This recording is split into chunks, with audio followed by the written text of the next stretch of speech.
जय हिंद।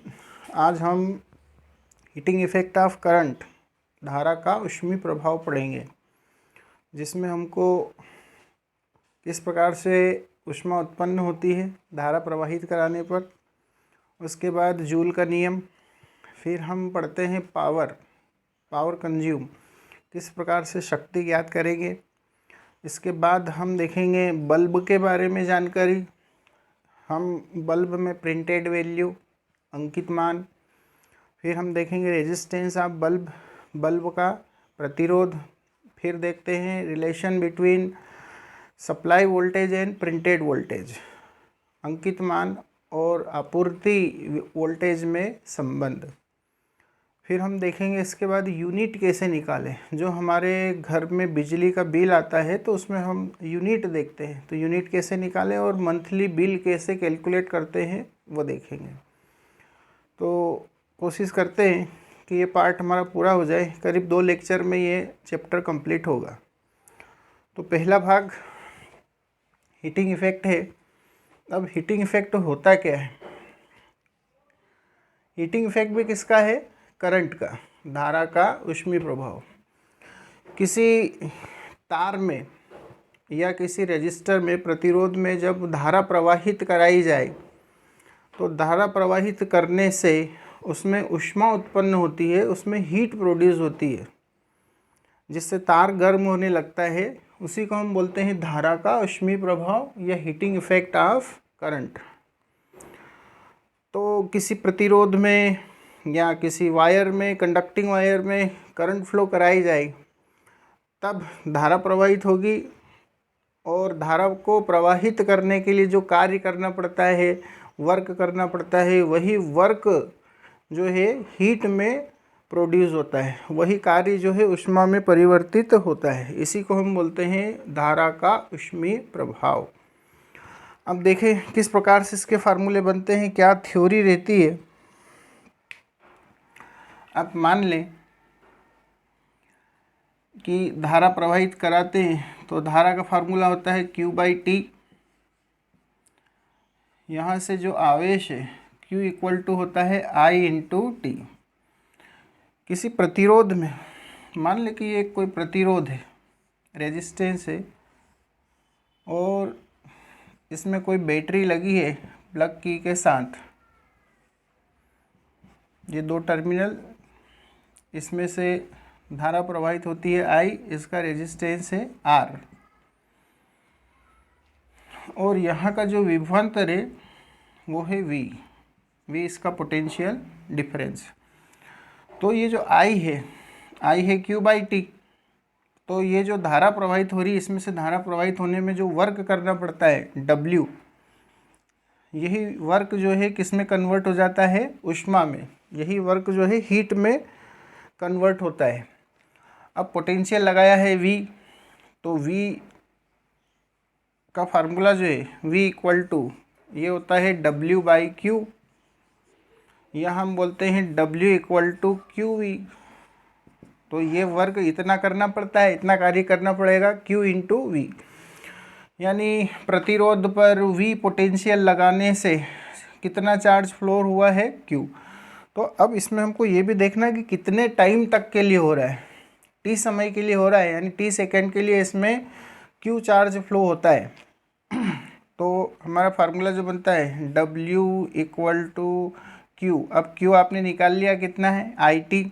तो यहाँ Q की जगह रख देंगे आप IT, और इंटू में क्या है? V। या फिर W को क्या लिख सकते हैं? VIT। तो ये इतना कार्य करना पड़ता है। फिर से समझ लें, कोई रेजिस्टेंस है R जो बैटरी के साथ जुड़ा हुआ है, और रेजिस्टेंस पर V पोटेंशियल, V विभव लगाने से कितने समय तक के लिए? T समय तक के लिए लगाने से इसमें I धारा प्रवाहित होती है, I करंट फ्लो होती है, और चार्ज कितना फ्लो होता है? Q। इसमें से Q चार्ज फ्लो होता है। तो चार्ज का फार्मूला I/T। तो जितना कार्य करना पड़ता है वो कार्य कितना होता है? W equal to Q/V। Q हमने निकाल लिया, कितना है? IT। तो वर्क होता है W इक्वल टू VIT। ये इतना कार्य होगा। तो एक्चुअल में इसके 3 फार्मूले हैं। एक है v into I into T, दूसरा होता है I square R into T, V का फार्मूला रख दें। तीसरा होता है V square upon R into T. तो इतना वर्क करना पड़ता है, इतना कार्य करना पड़ता है जब किसी प्रतिरोध से t सेकेंड में I धारा प्रवाहित हो और चार्ज कितना फ्लो हो, IT।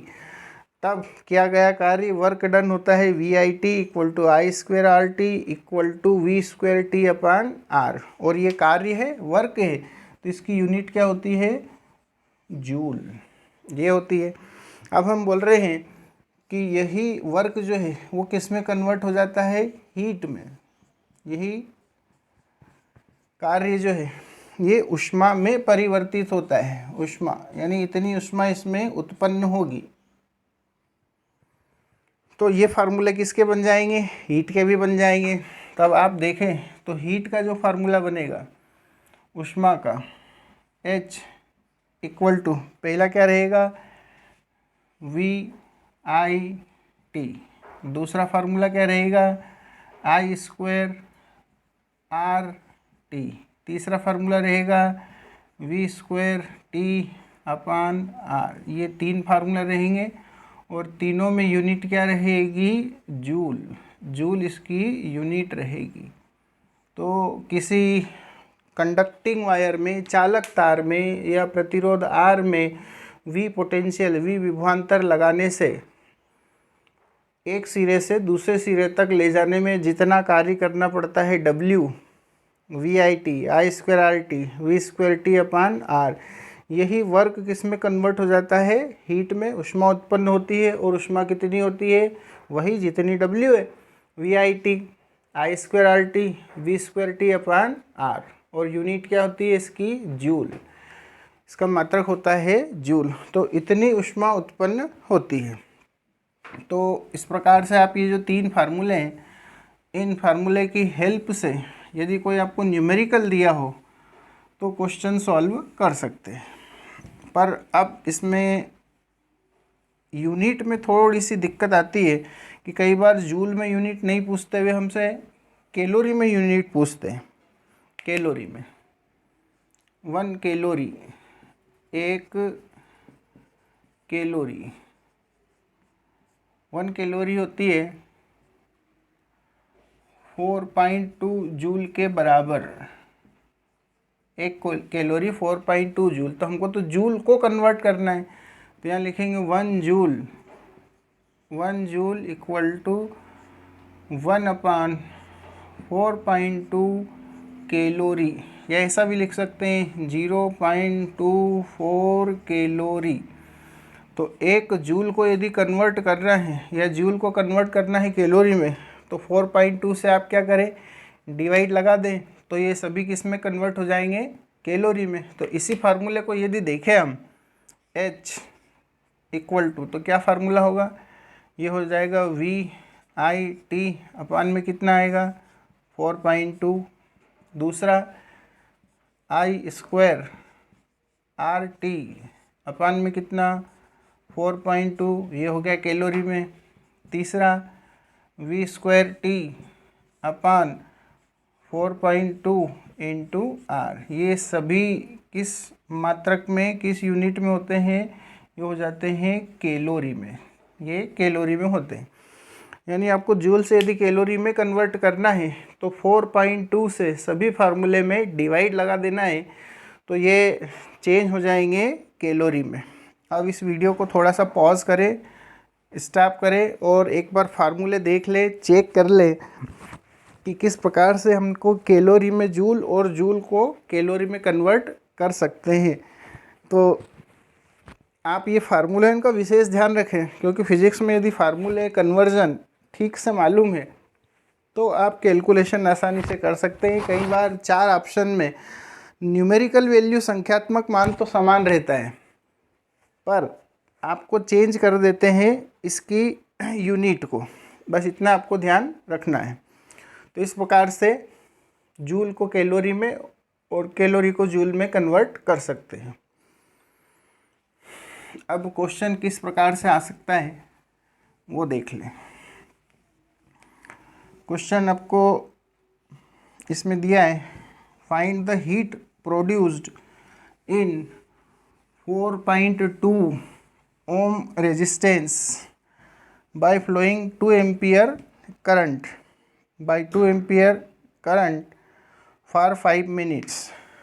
कोई एक प्रतिरोध दिया है, मान लें एक रेजिस्टेंस दिया है, एक रेजिस्टेंस दिया है, इसका रेजिस्टेंस है 4.2 ओम, एक प्रतिरोध 4.2 ओम का है, इसमें धारा प्रवाहित होती है 2 एम्पियर की, इसमें 2 एम्पियर की धारा प्रवाहित होती है, I equal to 2 ampere, 2 ampere की धारा प्रवाहित होती है। और कितने समय के लिए?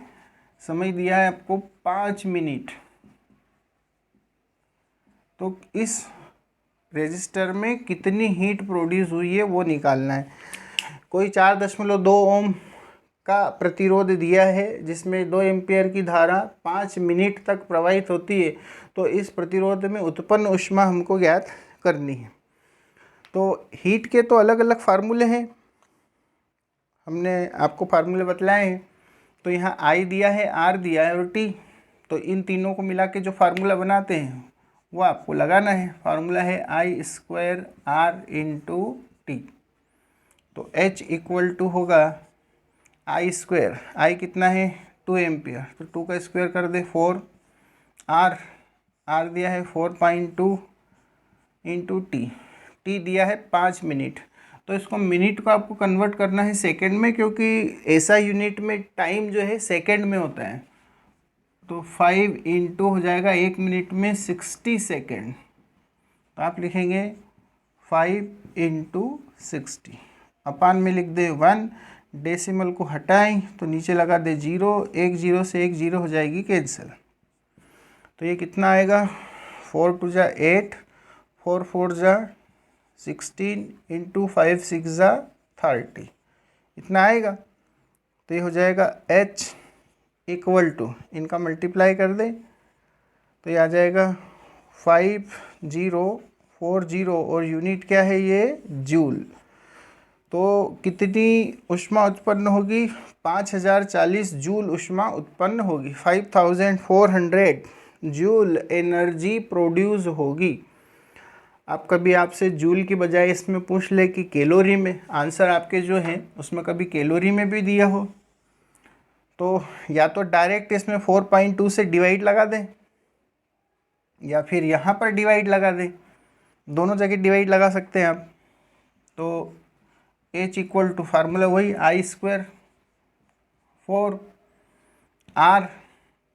R है 4.2, टाइम है 5 इंटू 60, और जूल को कन्वर्ट करें तो ये हो जाएगा 4.2 से डिवाइड लगा दें तो ये आ जाएगा कैलोरी में 4.2 से, ये दोनों हो जाएंगे कैंसिल, और बचेगा कितना, 4 5 जा 20 इंटू 60, तो H इक्वल टू हो जाएगा आपका 1200 कैलोरी, 1200 कैलोरी। आप यहाँ भी डायरेक्ट डिवाइड लगा के भी कर सकते थे, जैसे यहाँ डिवाइड लगाएं 5040 अपान 4.2 से और सॉल्व करें तो ये भी आ जाएगा 1200 कैलोरी।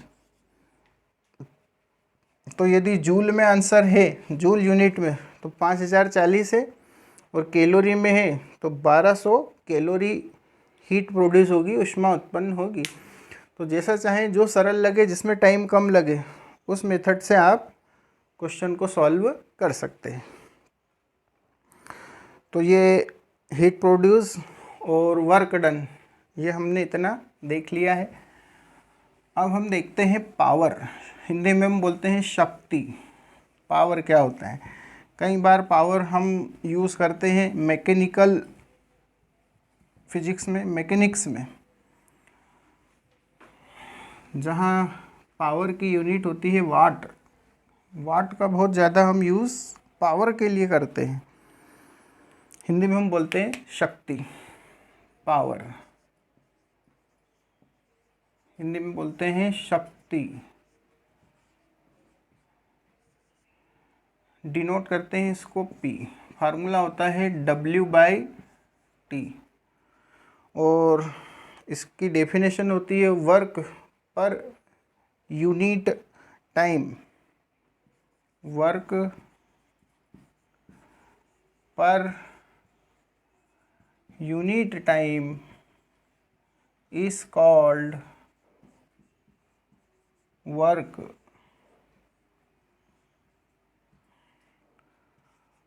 प्रति एकांक, प्रति एकांक समय में किए गए कार्य को, किए गए कार्य को शक्ति कहते हैं, शक्ति कहते हैं। Work per unit time is called work, work per unit time is called power,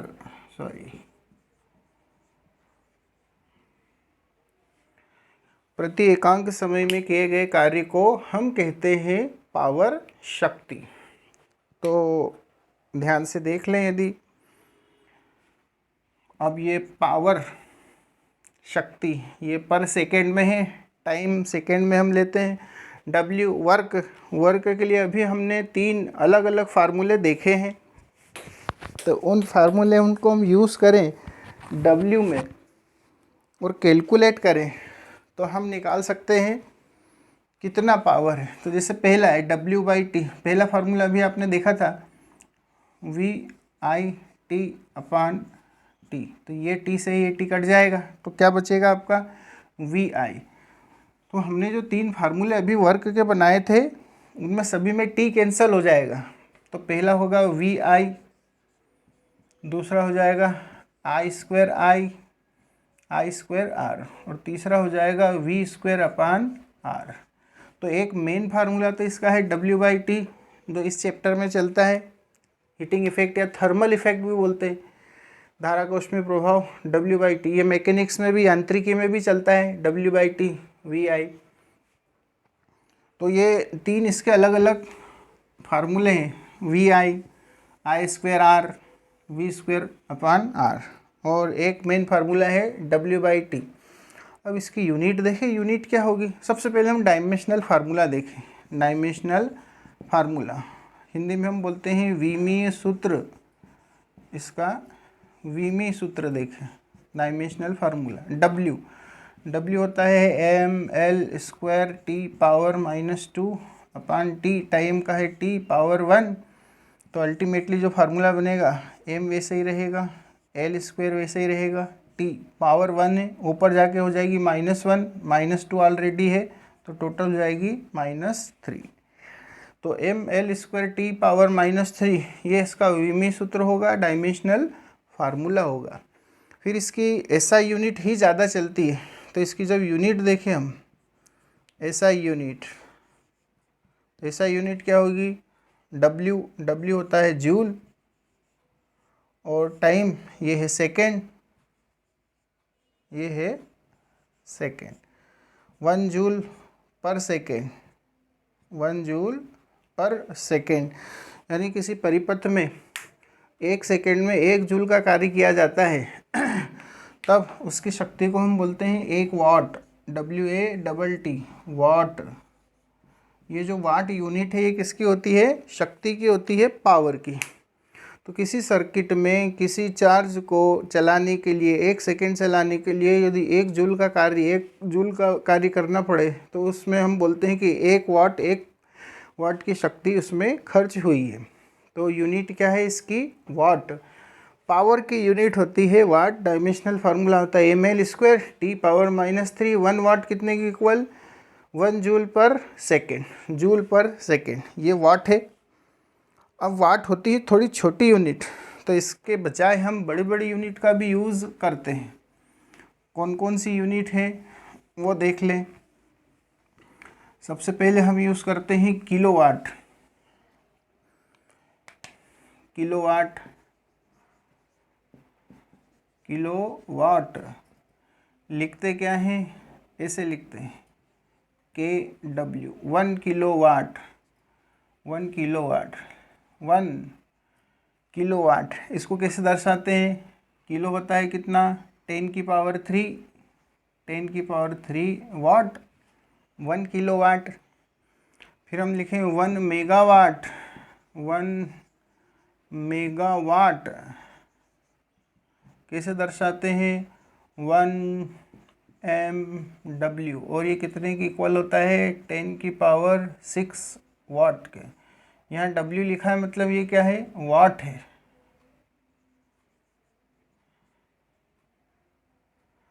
तो ये दो यूनिट का हम ज़्यादा उपयोग करते हैं, 1 किलोवाट और 1 मेगावाट। एक मैकेनिक्स में, यांत्रिकी में भी उपयोग होता है 1 horse power, 1 horse power HP, हम बोलते हैं अश्व शक्ति, हिंदी में बोलते हैं अश्व शक्ति।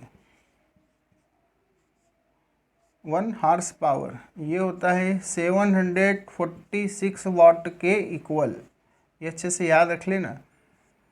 1 हार्स पावर, 1 हार्स पावर होता है 746 वाट के इक्वल। एक अश्व शक्ति जो है वो होता है 746 वाट के बराबर। तो ये इसका मात्रक और आपस में रिलेशन, ये मैकेनिक्स में है, यांत्रिकी में, और ये हम पढ़ते हैं इलेक्ट्रिसिटी में। तो ये दो यूनिट और इनसे रिलेटेड क्वेश्चन जो आते हैं वो देखें, हीटिंग इफेक्ट्स है।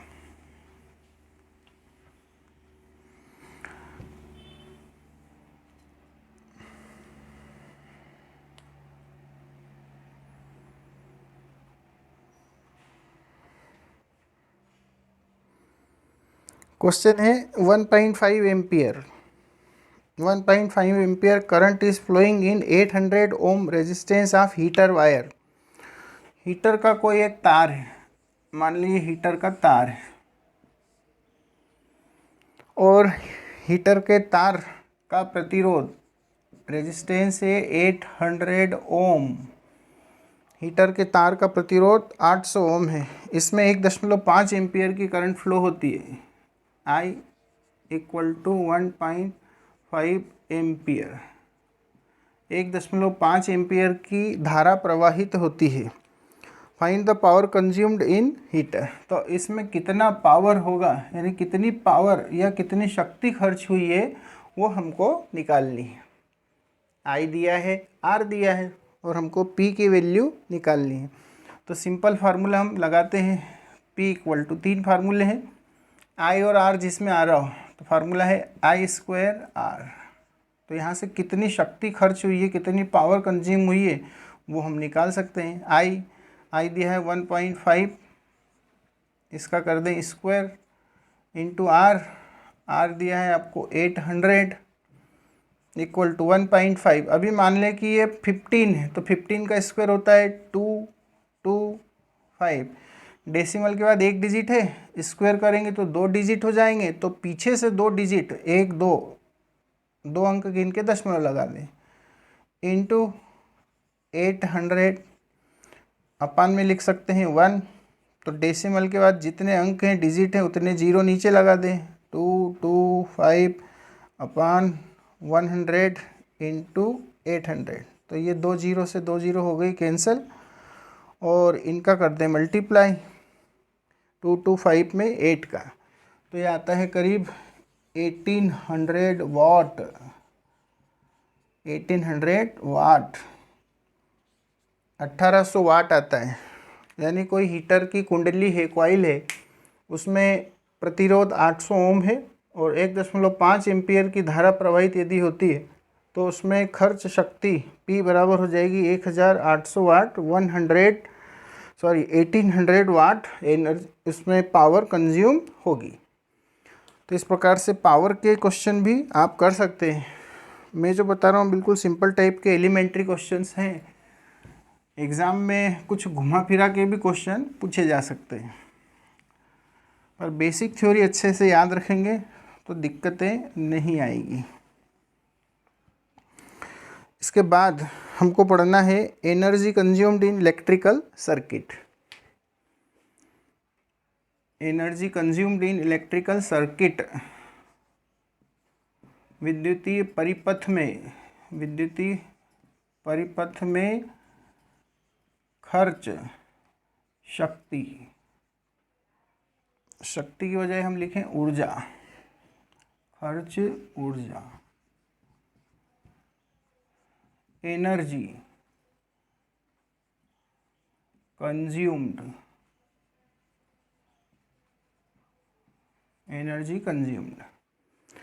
कि किसी विद्युतीय परिपथ में कितनी ऊर्जा खर्च होती है, और इसी में हम पढ़ लेंगे कि यूनिट कैसे कैलकुलेट करें।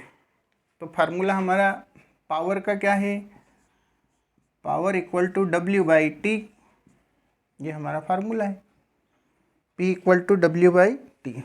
तो कितनी ऊर्जा खर्च होती है, तो फार्मूला होता है W equal to P into T।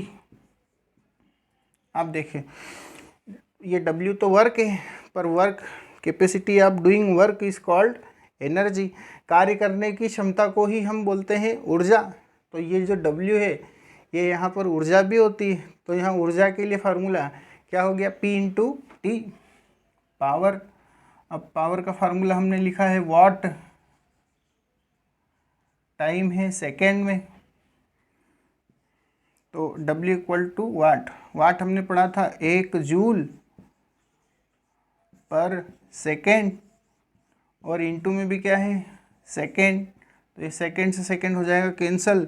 तो ये जो W है जिसको हम क्या बोल रहे हैं, एनर्जी है ना, हम बोल रहे हैं इसको ऊर्जा, क्योंकि ये कार्य करने की क्षमता को ही हम बोलते हैं ऊर्जा। तो ऊर्जा का मात्रक क्या आया, जूल, मात्रक है जूल, पर ये छोटी यूनिट होती है, ये होती है, ये छोटा मात्रक होता है, छोटा मात्रक, कार्य का छोटा मात्रक होता है। तो इसके बजाय हम बड़े बड़े मात्रक उपयोग में लाते हैं। तो किसी विद्युतीय परिपथ में, इलेक्ट्रिकल सर्किट में जो एनर्जी कंज्यूम होती है वो होती है जूल में, ऐसा यूनिट है जूल, पर ये छोटी यूनिट है, तो इसके बजाय हम बड़ी यूनिट का उपयोग में लाते हैं। कमर्शियल फील्ड में जब हम देखें, व्यावसायिक क्षेत्र में, तो हम जूल के बजाय दूसरी बड़ी बड़ी यूनिट का उपयोग करते हैं। जूल बहुत छोटी यूनिट है, तो हम कमर्शियल फील्ड में देखते हैं तो यूनिट यूज़ होती है 1 किलोवाट आवर, 1 किलोवाट आवर, हम इसको बोलते हैं BTU, 1 किलोवाट घंटा, 1 किलोवाट घंटा, जिसको हम बोलते हैं BTU। BTU का मतलब होता है बोर्ड ऑफ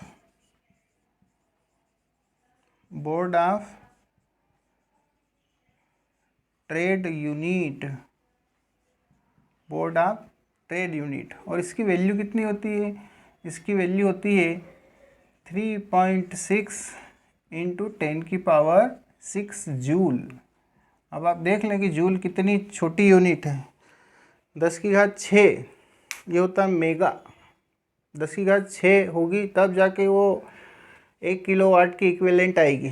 तो ये हमेशा याद रखें, 1 किलोवाट जिसको हम BTU, board of trade unit बोलते हैं, और ये होती 3.6 गुणित 10⁶ जूल के बराबर। कई बार इसको ऐसा भी लिख देते हैं 36 इंटू 10⁵ जूल, लिखने के अलग अलग तरीके हैं। तो 1 किलोवाट घंटा जिसको हम बोलते हैं BTU, ये होती है 3.6 10⁶ जूल। और वैसे बोलचाल की भाषा में BTU के बजाय हम U ज़्यादा बोलते हैं, यूनिट। जो हमारे बिजली के बिल में यूनिट लिखी रहती है, मीटर में जो यूनिट बनती है वो यही है BTU, पर हम BTU, board of trade unit, इतना नहीं बोलते, हम केवल बोलते हैं यूनिट। तो हमारे जो मीटर है उसमें यूनिट काउंट किस में होती है, kWh में। आप कभी देखें मीटर में kWh लिखा रहता है, यानी वही 1 BTU के इक्वल होता है। 1 BTU 1 kWh 3.6 10⁶, यानी एक यूनिट जब मीटर में बनती है तो हम उसको बोलते हैं 1 किलोवाट, और वो 1 BTU यानी 3.6 10⁶ जूल के बराबर होती है। अब कैसे कैलकुलेट करें? तो कैसे कैलकुलेट करें के लिए फार्मूला है, वो फार्मूला अच्छे से समझ लें और बहुत आसानी से इसके क्वेश्चन होते हैं। एग्ज़ाम में इसके क्वेश्चन आते ज़रूर हैं। तो यूनिट निकालने के लिए यूनिटों की संख्या यदि निकालनी है, नंबर ऑफ यूनिट, तो फार्मूला है नंबर ऑफ यूनिट। तो फार्मूला हम क्या यूज़ करते हैं? n equal to watt, total watt into hours upon 1000। इससे हम यूनिटों की संख्या निकाल सकते हैं। n नंबर ऑफ यूनिट, ऊपर आएगा वाट, टोटल वाट जितने हैं, और इंटू में आएंगे आवर्स, कितने घंटे हैं वो कितने घंटे लिखते हैं, अपॉन में 1000। तो इससे हम यूनिटों की संख्या ज्ञात कर सकते हैं। अब कैसे क्वेश्चन आता है वो आप समझ लें। ये फार्मूला हम मिटा रहे हैं।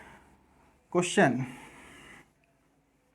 आप पढ़ रहे हैं नवल कैरियर इंस्टीट्यूट में, जिसको हम बोल रहे हैं NCI।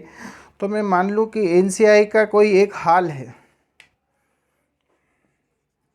In A hall of NCI की किसी हॉल में 100 वाट के 7 पंखे हैं, 7 fan of 100 watt and 100 watt के 7 पंखे हैं, और 40 वाट की 5 ट्यूबलाइट एंड 5 ट्यूबलाइट्स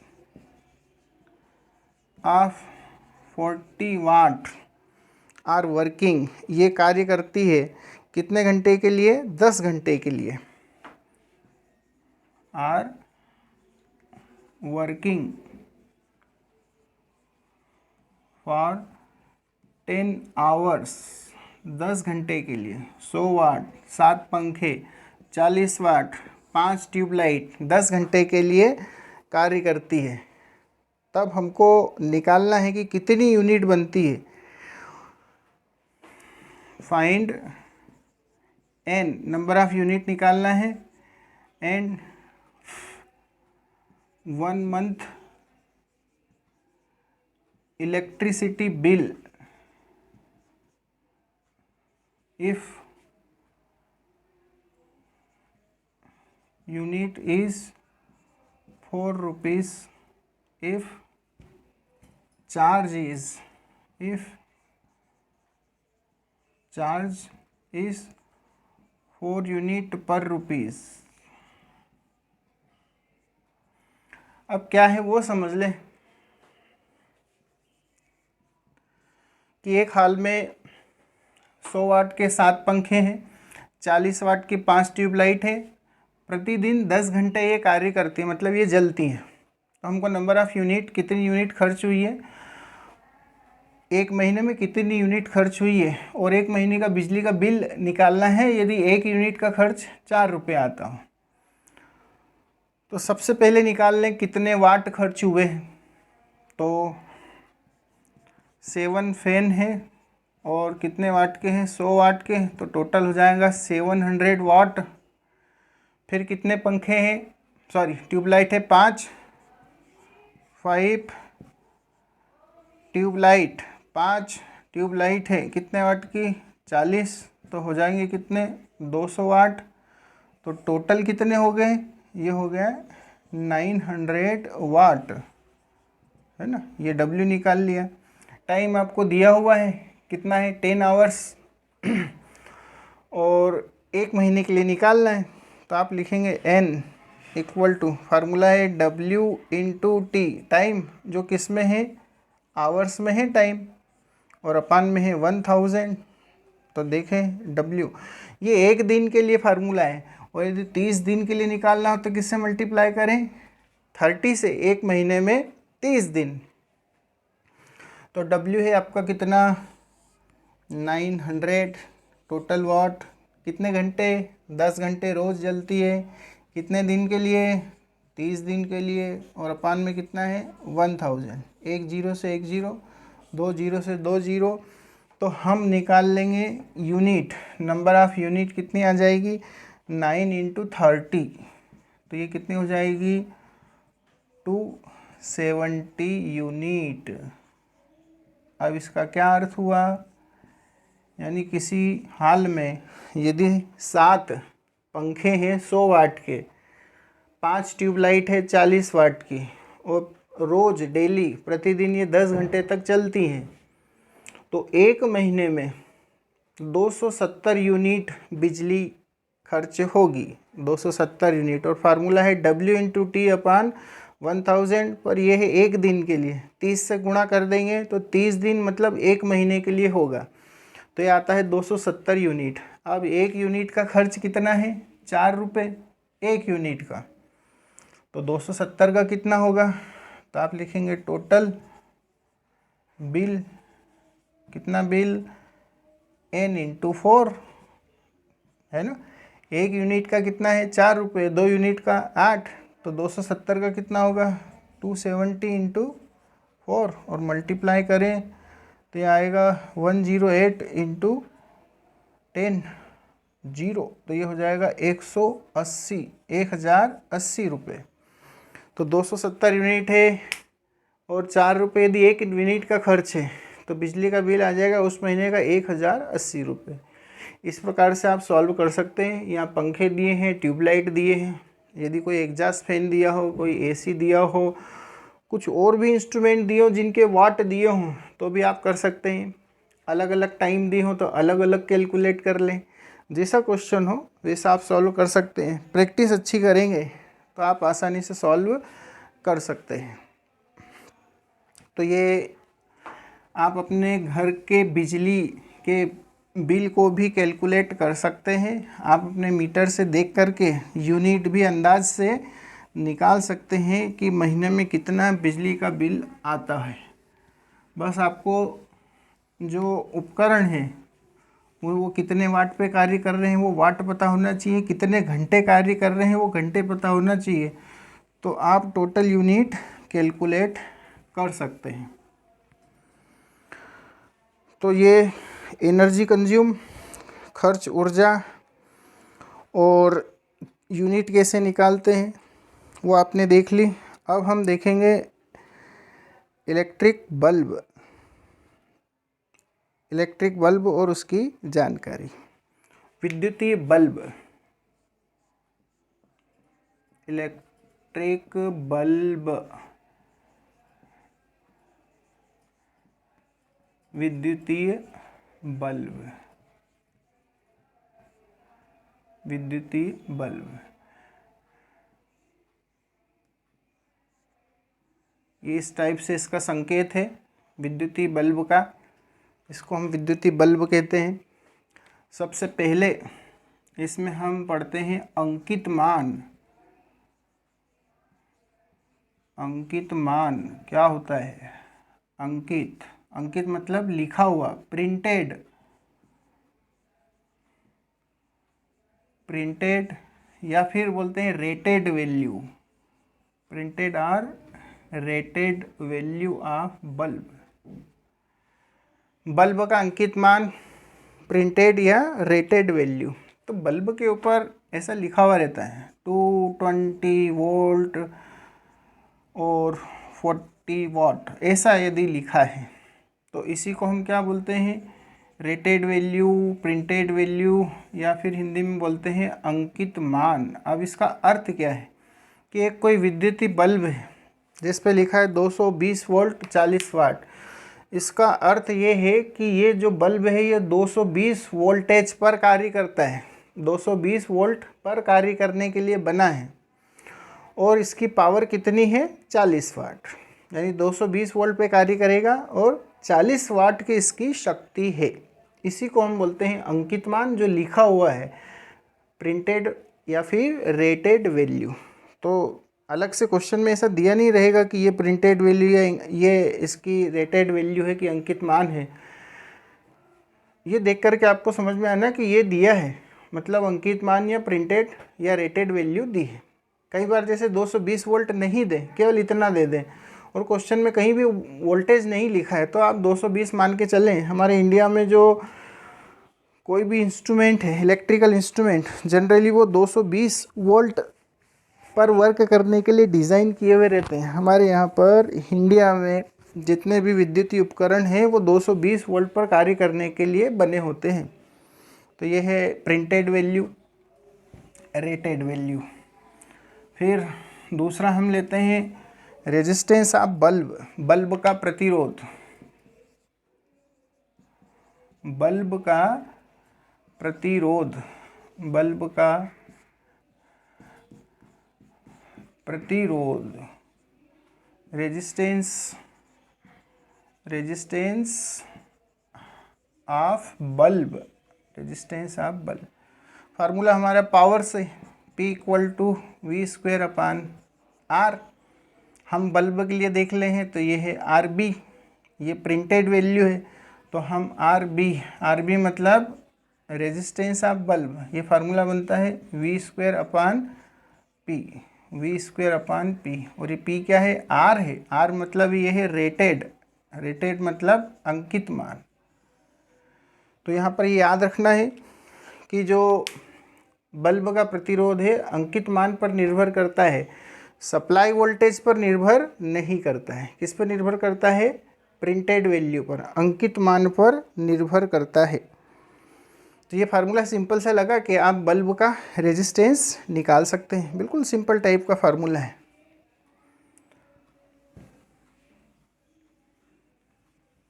एक क्वेश्चन देख लें इसी का। क्वेश्चन है 220 एंड 100 वाट प्रिंट आने बल्ब। एक बल्ब जो है इस पे 220 वोल्ट और 100 वाट लिखा हुआ है, प्रिंट किया हुआ है। फिर find the resistance of bulb, तो बल्ब का रेजिस्टेंस निकालो, RB निकालना है।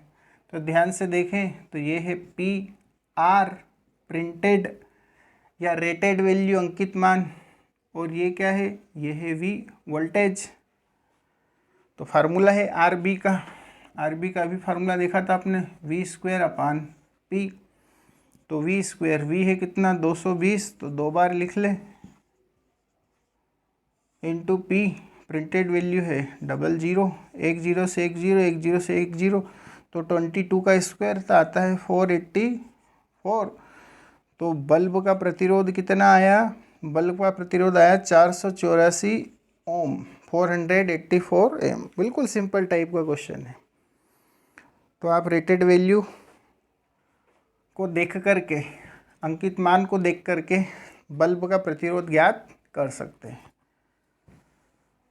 फिर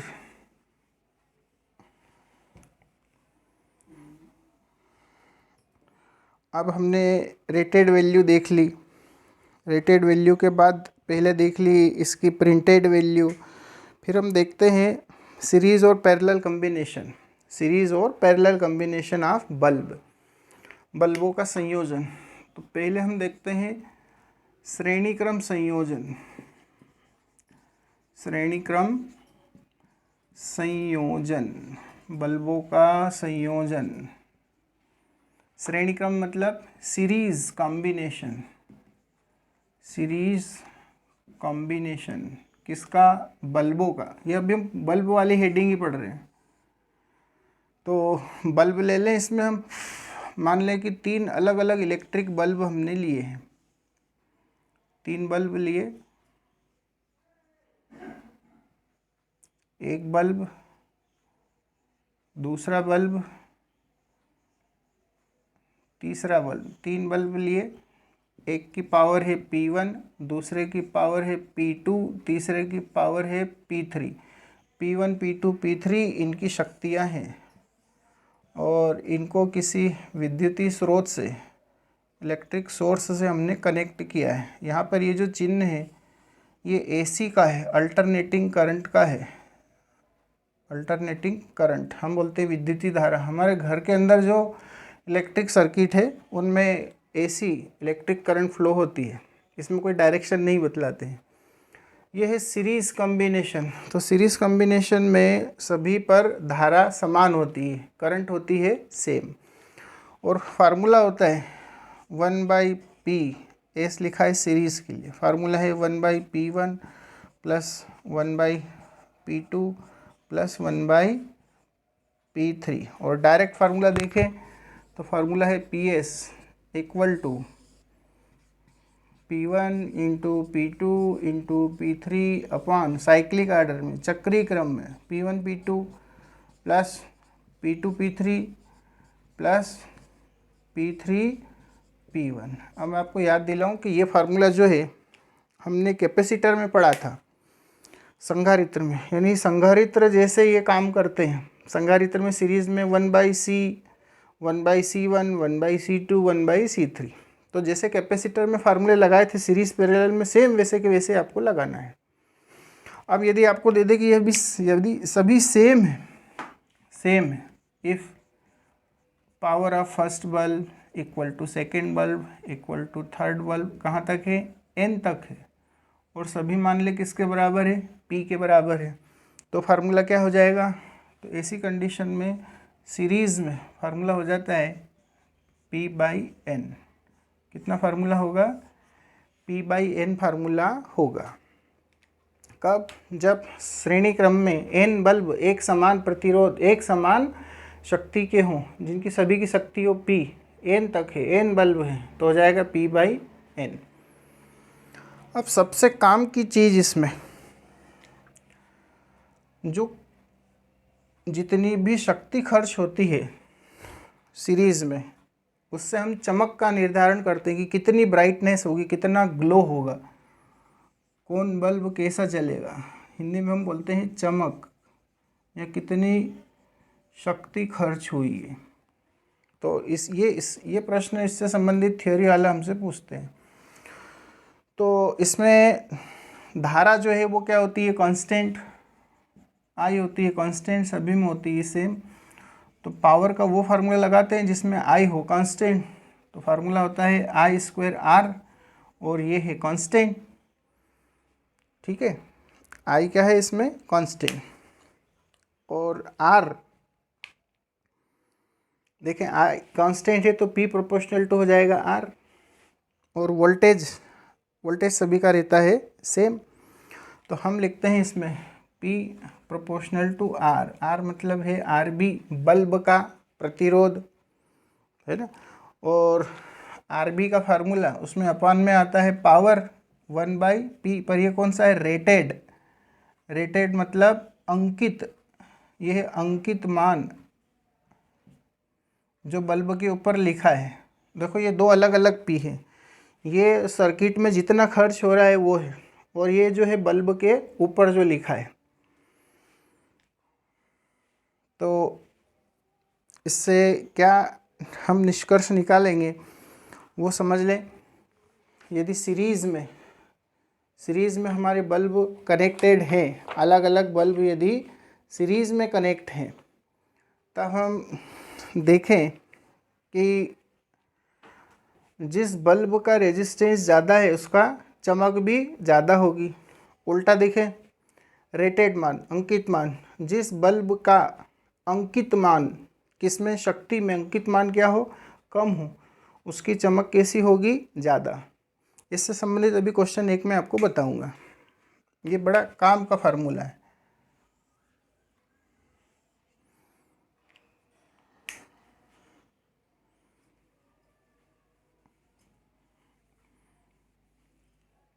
अब कैसे क्वेश्चन आ सकते हैं वो क्वेश्चन देख लो, इसी फार्मूले को लेकर के जो क्वेश्चन है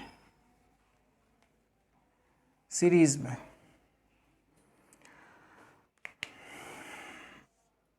दो बल्ब दिए हैं हमको, दो बल्ब दिए हैं, और ये जुड़े हुए हैं 220 वोल्ट 220 सप्लाई के साथ, 220 वोल्ट के साथ। पहले बल्ब की पावर ये है 25 वाट का, और दूसरा वाला बल्ब है ये है 100 वाट का। 100 वाट का 25 से 25 गुणा करें तो 25 × 10 = 100 वाट। और इन दोनों को हमने सीरीज़ में जोड़ा है, श्रेणी क्रम में जोड़ा है। तो कौन सा बल्ब ज़्यादा रोशनी के साथ जलेगा? कौन सा बल्ब ज़्यादा रोशनी यानी ज़्यादा चमक? क्वेश्चन है कौन सा बल्ब ज़्यादा चमकेगा, यानी किस बल्ब में ज़्यादा ग्लो होगा? विच बल्ब ग्लो मोर? विच बल्ब ग्लो मोर? अब ये जो है इनकी प्रिंटेड वैल्यू है, ये क्या है? इनकी प्रिंटेड वैल्यू, हिंदी में हम बोलते हैं अंकित मान है। तो अब देखें फार्मूला ये है चमक का, ये क्या इन्वर्सली प्रोपोर्शनल है, व्युत्क्रमानुपाती है। तो जिसके लिए मान कम होगा उसके लिए चमक ज़्यादा है। तो मान किसके लिए कम है? 25 वाट के लिए। तो आंसर क्या होगा? आंसर होगा आपका 50 वाट बल्ब ग्लो मोर, यानी 25 वाट का बल्ब अधिक चमकेगा, क्योंकि इसका अंकित मान है कम। अंकित मान कम है तो इसकी चमक ज़्यादा रहेगी। ऐसा आपको देखना है, ऐसे क्वेश्चन हमसे पूछ सकते हैं। तो ये श्रेणी क्रम हो गई, और श्रेणी क्रम में ये फार्मूला बहुत इम्पोर्टेंट है, इसका कई बार यूज़ करके आप ऐसे क्वेश्चन को सॉल्व कर सकते हैं। दूसरा है आपका पैरेलल कॉम्बिनेशन, समांतर क्रम संयोजन, बल्बों का समांतर क्रम संयोजन, पैरेलल कॉम्बिनेशन। तो पैरेलल में कोई वैसे ही हम अभी लें, जैसे अभी किया था, 3 बल्ब हम लें, 3 बल्ब। पहला बल्ब जिसकी पावर हमने ले ली है P1, फिर दूसरा बल्ब लिया, दूसरे बल्ब की पावर कितनी ले लें? P2, ये दूसरे बल्ब की पावर। फिर तीसरा बल्ब लें, इसकी पावर ले ली P3, और तीनों को हमने समांतर क्रम पैरेलल कॉम्बिनेशन, यानी पैरेलल में हमने क्या किया, इनको कंबाइंड किया है, एक AC सोर्स के साथ कनेक्ट किया है, प्रत्यावर्ती धारा के साथ जोड़ दिया है। P1 P2 P3 इनकी पावर है, इनकी शक्तियाँ हैं। तो अभी बताया कि जैसे इनके फार्मूले हैं वैसे ही जैसे कैपेसिटर के, तो पैरेलल में कैपेसिटर के लिए जो फार्मूला था वही फार्मूला लगाना है। तो यहाँ जो फार्मूला है P = P1 + P2 + P3, ये यदि सभी सेम है, P1 = P2 = P3 कहाँ तक है? N तक यदि है, और सभी की वैल्यू किसी सेम P है, तो फार्मूला हो जाएगा P किस में? पैरेलल में, इक्वल टू हो जाएगा P N × P, N गुना हो जाएगा N × P। इस टाइप से फार्मूले इसके बनते हैं, मोस्ट इम्पॉर्टेंट फार्मूला। अच्छा, इसमें ये देखें सभी कैसे जुड़े हुए हैं पैरेलल में, तो सभी में वोल्टेज कैसा रहेगा? कांस्टेंट, इसमें वोल्टेज रहेगा कांस्टेंट। तो ये जो चमक वाला फार्मूला हमने सीरीज़ में देखा था, वैसे यहाँ देखें चमक या खर्च शक्ति, हिंदी में हम चमक बोल रहे हैं, इंग्लिश में हम बोल रहे हैं ग्लो, है ना। पावर कितना कंज्यूम होगा, तो उसके लिए फार्मूला यहाँ प्रोपोर्शनल टू, अब देखें V तो क्या है? कांस्टेंट, तो यहाँ हो जाएगा 1/RB, वहाँ डायरेक्ट RB था, और यहाँ प्रोपोर्शनल हो जाएगा P रेटेड वैल्यू। ये अच्छे से याद रखना है, ये एक दूसरे के रेसिप्रोकल होते हैं, यानी जिस बल्ब का प्रतिरोध कम होगा उसकी चमक ज़्यादा होगी, जिस बल्ब का रेटेड वैल्यू ज़्यादा होगा उसकी चमक भी ज़्यादा होगी। हमारे घरों में जो बल्ब लगे रहते हैं, जितने भी बल्ब लगे हैं, वो सभी कैसे लगे रहते हैं? समांतर क्रम में, पैरेलल कॉम्बिनेशन में। तो देखना आप, यदि अलग अलग वाट के बल्ब लगे हैं तो उनकी चमक भी अलग अलग, यानी जिसका वाट पावर ज़्यादा है उसकी चमक भी ज़्यादा होती है। तो वैसे अभी जो मैंने एग्जांपल लिया था कि दो बल्ब हम ले लें जिनके पावर अलग अलग है, एक का पावर है 25 वाट और दूसरे का कितना है 100 वाट, तो चमक किसकी ज़्यादा होगी? चमक उसकी ज़्यादा होगी जिसका पावर ज़्यादा है। तो पावर किसका ज़्यादा है? 100 वाट का। तो 100 वाट का बल्ब जो है वो ज़्यादा चमक के साथ जलेगा। और ये यदि सीरीज़ में हो तो उल्टा हो जाता है, वहाँ 1/P हो जाता है। तो जिसकी पावर कम होती है वो वहाँ पर ज़्यादा रोशनी के साथ, ज़्यादा चमक के साथ जलता है। तो ये फार्मूले जो हैं सीरीज़ और पैरेलल के बड़े ही महत्वपूर्ण फार्मूले हैं, इनको मिला करके क्वेश्चंस हमसे पूछे जाते हैं। तो आज हमने इतना पढ़ा है। अगले लेक्चर में हम हीटर के बारे में पढ़ेंगे, फ्यूज़ वायर के बारे में पढ़ेंगे, मैकेनिकल इक्विवेलेंट ऑफ हीट, और हमको पढ़ना है कि हीटर की कुंडलियों को यदि सीरीज़ और पैरेलल में लगा दिया जाए तो किस प्रकार से स्थिति और फार्मूले बनते हैं। आज इतना ही। जय हिंद।